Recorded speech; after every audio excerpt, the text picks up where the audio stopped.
Types of atomic spectrum. Spectrum दो type के होते हैं, पहला आपके पास आता है वो आता है इमिशन स्पेक्ट्रम और दूसरा आता है एब्जॉर्प्शन स्पेक्ट्रम। ठीक है, तो सबसे पहले हम इमिशन स्पेक्ट्रम की बात करते हैं, और ये रदरफोर्ड एक्सप्लेन नहीं कर पाया था। डिस्क्रीट लाइन एटॉमिक स्पेक्ट्रम जो थे वो रदरफोर्ड का क्या था, लिमिटेशन थी, ड्रॉबैक था। तो वो किसने बताए, आपने बोर्ड ने बताए। बोर्ड ने क्या बोला, सबसे पहले बात करते हैं इमिशन स्पेक्ट्रम की, कि आपके पास, इन्होंने क्या कहा कि आपके पास मान लो ये कंटेनर है और इस कंटेनर के अंदर क्या है, कोई एटॉमिक गैस है और ये गैस के यहाँ पे मॉलिक्यूल्स हैं। ये आपके पास कोई एटॉमिक गैस है, इसके अंदर इस तरीके से लिख लो या फिर इधर साइड में लिख लो, इसके अंदर क्या है, आपके पास कोई एटॉमिक गैस है। इस एटॉमिक गैस को हम क्या करेंगे, हीट करेंगे। क्या करेंगे, हीट करेंगे। किससे, इलेक्ट्रिसिटी से। इलेक्ट्रिसिटी से हम इसको क्या करेंगे, हीट करेंगे। जैसे ही हीट करेंगे तो इस गैस से क्या होगी, रेडिएशन बाहर निकलने वाली है। जो भी रेडिएशन यहाँ पे इमिट होगी, इमिशन स्पेक्ट्रम की बात कर रहे हैं तो यहाँ पे रेडिएशन इमिट होगी, उन रेडिएशंस को हम किससे पास करवाएंगे, प्रिज्म से। और प्रिज्म क्या करने वाला है, प्रिज्म का काम होता है कि डिस्पर्स कर देगा स्पेक्ट्रल लाइंस, जो भी अलग अलग लाइंस है वेवलेंथ है, उन सबको क्या करेगा, फैला देगा। तो यहाँ पे आपके पास ये इससे पास होगी, कहां से, प्रिज्म से। और यहाँ पे सामने, इसके सामने हम यहाँ पे क्या रख लेंगे, एक स्क्रीन। तो हम इसके सामने एक स्क्रीन रख लेंगे, तो हम क्या देखेंगे, प्रिज्म से जैसे ही ये रेडिएशन लाइट पास होगी तो ये डिस्पर्स होगी, यहाँ स्क्रीन पे कुछ अलग अलग वेवलेंथ्स के अंदर क्या हो जाएगी, स्प्लिट हो जाएगी, डिस्पर्स हो जाएगी। यानी स्क्रीन के ऊपर हमें कुछ स्पेसिफिक वेवलेंथ क्या होने वाली है, दिखाई देने वाली है, कि यहाँ पे क्या होने वाली है, some specific wavelengths are present on the screen. Screen के ऊपर कुछ स्पेसिफिक वेवलेंथ प्रेजेंट होने वाली। कैसे, स्क्रीन पे, डार्क स्क्रीन पे, कि हमारे पास डार्क स्क्रीन थी, ये आपके पास मान लो डार्क स्क्रीन है और उसके ऊपर कुछ अलग अलग कलर की, अलग अलग वेवलेंथ की स्पेक्ट्रल लाइंस यहाँ पे हमें दिखाई देगी।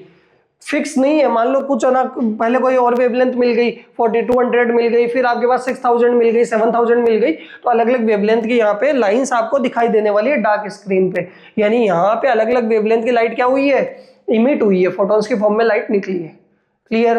तो ये इमिशन स्पेक्ट्रम का एक्सप्लेनेशन हम देखते हैं कि आपको एक्सप्लेनेशन से समझ में आएगा कि किस तरीके से वहां पे रेडिएशन इमिट हुई है। तो देखो, मैंने मान लिया कि ये आपके पास एक हाइड्रोजन एटम है, एटॉमिक गैस है। यहाँ पे इसके पास क्या है, ये इसका न्यूक्लियस होने वाला है, ये फर्स्ट ऑर्बिट होगा, ये इसका सेकंड ऑर्बिट होगा, ये थर्ड ऑर्बिट होगा। इस तरीके से नंबर ऑफ ऑर्बिट चलते रहेंगे। यहां से अगर आप देखोगे कि जो फर्स्ट ऑर्बिट है n = 1, इसकी एनर्जी फिक्स है माइनस का 13.6 eV। n = 2 की एनर्जी फिक्स है माइनस का 3.4 eV। n = 3 की एनर्जी फिक्स है माइनस का कितना, 1.51 eV हाइड्रोजन एटम के लिए। कौन सा एटम के लिए, हाइड्रोजन एटम के लिए फिक्स है। ठीक है, तो यहां से अगर आप देखोगे, और इलेक्ट्रॉन कितना है इसके पास, एक ही इलेक्ट्रॉन होता है हाइड्रोजन के पास, और वो कहां पे होगा, फर्स्ट ऑर्बिट के अंदर। ये आपके पास हाइड्रोजन कोई एटॉमिक गैस हमने ले ली। अब हम इसको क्या कर रहे हैं, अब हम इसको हीट कर रहे हैं, हीटेड विथ इलेक्ट्रिसिटी।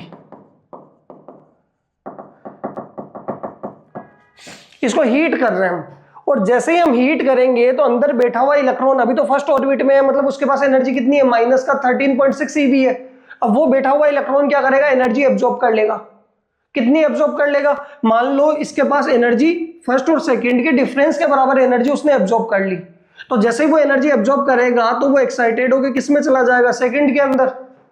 ठीक है, सेकंड के अंदर कितनी एनर्जी एब्जॉर्ब करी होगी, तो देखो फाइनल कौन है, माइनस का 3.4 यानी सेकंड है, और इनिशियल कौन है, 13.6। और बोर्न ने अपने थर्ड पोस्टुलेट के अंदर बताया था कि एनर्जी का एब्जॉर्प्शन या इमिशन क्या होता है, E फोटोन = EN2 - EN1 होता है।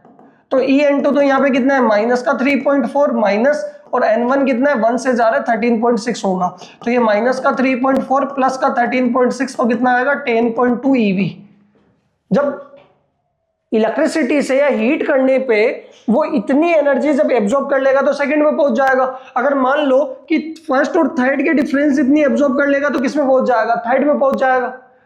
फर्स्ट से सेकंड में चला गया, फर्स्ट से थर्ड में चला गया, जो भी फर्स्ट और थर्ड के बीच का एनर्जी डिफरेंस है उतना लेके, तो ये वहां पे जाके सेकंड या थर्ड में जाके वो क्या हो जाएगा, हायर स्टेट में जाके अनस्टेबल हो जाएगा।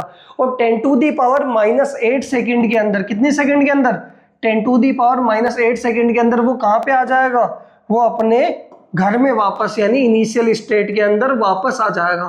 तो जितनी एनर्जी इसने एब्जॉर्ब करी थी 10.2 या फिर थर्ड में जाने के लिए 12.09 एब्जॉर्ब करनी पड़ती है, तो जितनी एनर्जी उसने एब्जॉर्ब करी थी हीट से, उतनी की उतनी एनर्जी उसको इमिट करनी पड़ेगी। किस फॉर्म में? फोटॉन्स की फॉर्म में।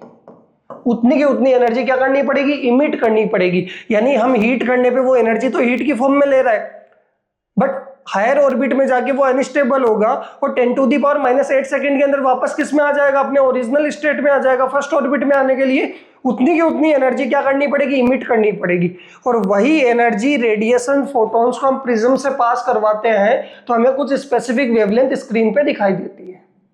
आया समझ में? ये एक्चुअल में क्या था? आपका इमिशन स्पेक्ट्रम था। इसी पे आगे आने वाला हाइड्रोजन लाइन स्पेक्ट्रम, कि मान लो फर्स्ट से सेकंड में गया तो अनस्टेबल हो गया, सेकंड से फर्स्ट में आएगा, थर्ड से फर्स्ट में आएगा, फोर्थ से फर्स्ट में आएगा, लाइमन सीरीज बनती है। तो उसके हम बात करेंगे। देखो इसका एक्सप्लेनेशन क्या लिखा हुआ है? On heating electron absorb energy and jump to the higher energy level. Electron is very unstable in the higher energy level. Excited state के अंदर अनस्टेबल होगा, so electron falls back de excite to lower energy level, emitted energy in the form of radiation, जिसको हमने क्या नाम दे रखा है? Photon.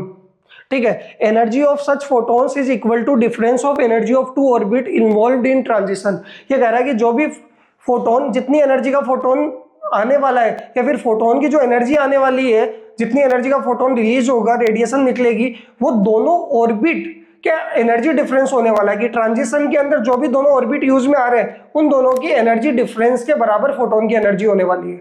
ये आपके पास एक्सप्लेनेशन।